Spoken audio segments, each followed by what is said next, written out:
আসসালামু আলাইকুম, কেমন আছো তোমরা সবাই? আমি ফাতেমা নাদিম, আমার ইউটিউব চ্যানেল ফাতেমা জারি থেকে চলে আসলাম।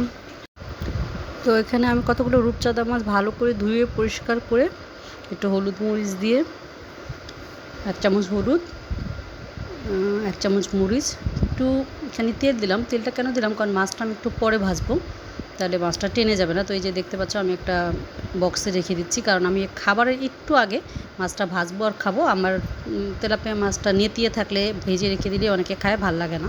এই যে এখন আমার খাওয়ার সময় হয়েছে, তো আমি ভেজে রেখে দিয়েছিলাম। তো এখন তেলটা মোচমোচা হওয়ার পরে ডুবা তেলে তেলাপিয়া রূপচাঁদা মাছটা ভাজলে ভেঙে যাওয়ার কোনো অপশন নেই।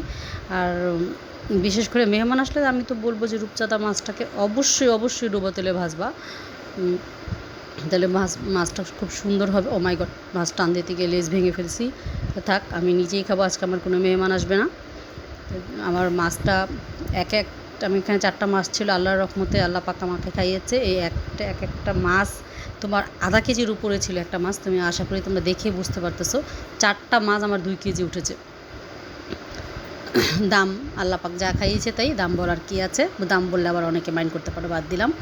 তো এখানে আমি আবার চলে আসছি আরেকটা ভর্তা করবো আজকে, মাছ ভাজা আর ভর্তা। আর গরমে তো কিছুই ভালো লাগে না, সবাই বুঝতে পারতেছো, কিন্তু তারপরেও খিদে তো আছে, খেতে তো হয়। তো সাথে একটু ভর্তা করলাম। তো এটা হচ্ছে কাচকি শুটকি ভর্তা। তো কাচকি মাছটা আমি ভালো করে প্রথমে টেলে নিয়েছি, সেটা আমি স্কিপ করে দিয়েছি।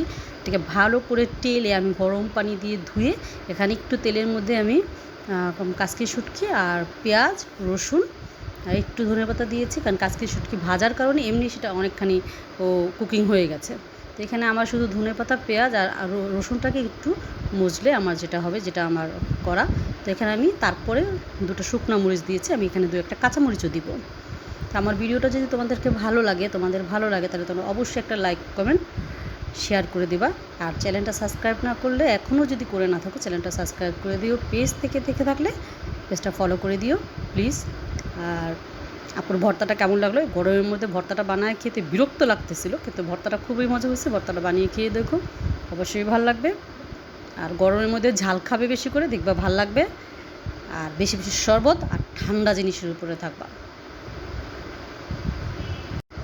আর ভর্তাটা আপুর নিজের হাতে বাটলাম। আমি ভর্তা খুব কম আমার হেল্পিং হ্যান্ডে আমি বাটি, যেদিন একেবারে আমি খুব পারি না বা আমার নিজের সাথে আমি পারতেছি না, সেদিন আমি এই কাজটা করি। না হলে আমি সবসময় ভর্তা আমি নিজের হাতে করি।